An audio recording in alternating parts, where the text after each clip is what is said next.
Role भाऊ काय सांगणार? नाशिकमध्ये शिवसेना शिंदे गट आणि राष्ट्रवादी एकत्र लढणार असल्याची चर्चा आहे. तुमच्याकडे काय चर्चा याची मला माहिती नाही. माझं काल रात्री दादा हुसेनशी बोलणं झालं. आमचं आज बसायचं ठरलेलं आहे आणि चर्चा होईल आमची.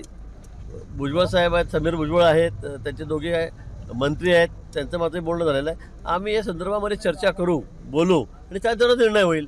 परस्पर त्याने काही निर्णय केला असेल तर मला माहीत नाही. पण काल शिवसेनेचे दादा भुसे यांचा मला फोन होता. आपल्यासमोरच मी काल सांगितलं, आपल्यासमोरच फोन आलेला होता आणि मी सांगितलं की आपण एकत्रित बसू आल्यावर नाशिकला. मी आता दुपारी नाशिकला 4-5 वाजता आणि त्यानंतर हा निर्णय होईल. आता परस्पर तुम्हाला काय माहिती आहे मला माहीत नाही, कोण एकत्र लढणार आहे, कोण एकत्र लढणार नाही. पण आम्ही सांगितलेलं की आम्हाला महायुतीमध्येच लढायचं आहे. आम्हाला वरतूनही आदेश आहेत, त्यामुळे आम्ही त्या मनस्थितीमध्ये आहोत. भाजपकडून दखल घेतली जात नाही म्हणून शिंदे गट आणि अजित पवार गट एकत्र आले आहे आणि ती युती जवळपास निश्चित मानली जाते. आता असं असेल तर मग मला काही हरकत नाही आहे, आम्ही एकटे लढू. पण तुम्ही जर परस्पर सांगत असाल की बाबा असं कळतंय, सूत्र म्हणतंय, कारण मी स्वतः दादा भुसेंची काल रात्री बोललो. परवा DCM साहेब, शिंदे साहेब, देवेंद्रजी यांची चर्चा झाली. मी त्या ठिकाणी होतो, दादा भुसे आम्ही चौघं त्या ठिकाणी होतो. त्यावर चर्चाही झाली, बोलणंही झालं. जागा वाटपावर थोडंसं आकड्यावर आमचं थोडंसं मागे पुढे चाललेलं आहे. पण काल दादा भुसेंचा संध्याकाळी रात्री फोन आला, त्यावेळेला तो आपल्यासमोर झालेला होता. आम्ही सांगितलं की उद्या मी आता नाशिकला जातोय, त्या ठिकाणी आम्ही बसू आणि त्यानंतर निर्णय होईल. अजित पवारला सोबत घेणार आहात का? आता मी जळगावात चाललेलो आहे. गुलाबभाऊ बसलेले आहेत, मंगेश दादा बसले आहेत, राजूबाबा बसले आहेत, त्यांचे काही लोक बसलेले आहेत. आता मी तिथेच चाललो आहे. एक 10-15 मिनटामध्ये मी त्या ठिकाणी पोहोचेल आणि नंतर आम्ही त्या ठिकाणी बोलणी करू. तिघे आम्ही बोलतो आहे वेगवेगळे. पण मला असं वाटतं की जर सायझेबल आकडा असेल, कारण राष्ट्रवादीला आम्ही कालच सांगितलं की राष्ट्रवादीला आता परत घेतलं तर संख्या आमची खूप कमी होते.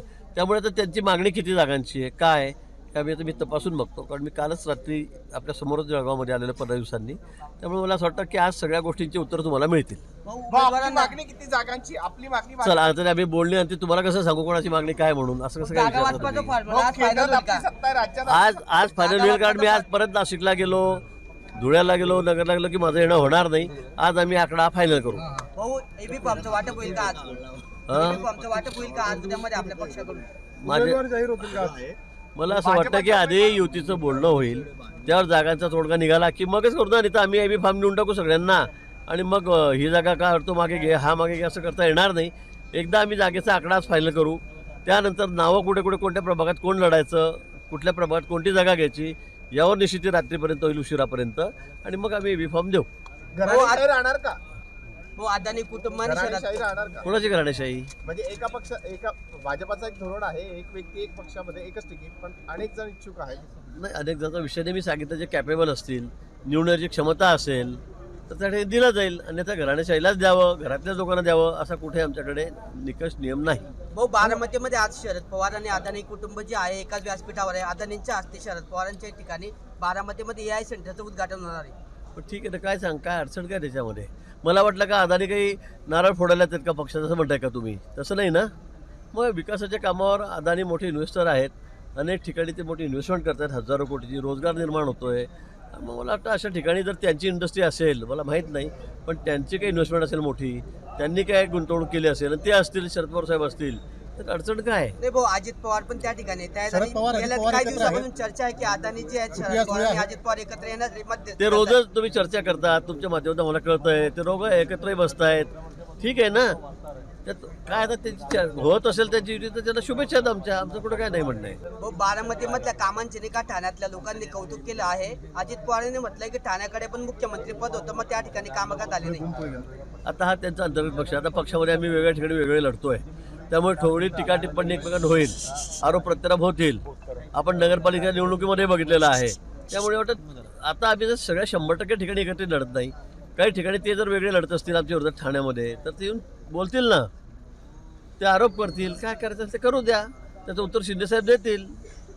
ठाण्यामध्ये नमो नमो नमो मोदी आणि नमो ठाणे असे बॅनर लागलेले आहेत ठाण्यामध्ये. त्या बॅनरांची एकच चर्चा सुरू झालेली आहे. आता काय करायचं मग? आता होऊ द्या ना, चर्चा झाली तर तुम्ही प्रत्येक विषयावर इथे बोर्ड का लागलं, तिथे हे बोर्ड का लागलं, असं मला उत्तर कसं देता येईल? मला असं वाटतं की जे जे सोयीचं असेल ते बोर्ड लागतील. पण आमच्यात एवढं ठरलं की बा अक्षर म्हणजे आपसामध्ये भांडू नका, पण टोकाची भूमिका घेऊ नका.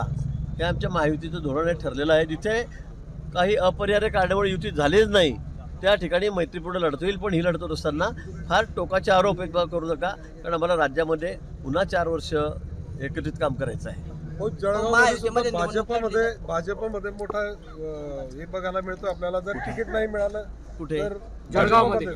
आता हे बघा, तिकीट आता 75 आहेत, जागा 75 आहेत. त्यातल्या काही युतीनंतर आम्हाला काय सुटतील त्या येतील, म्हणजे काय येतील, 55 येतील, 60 येतील, 50 येतील.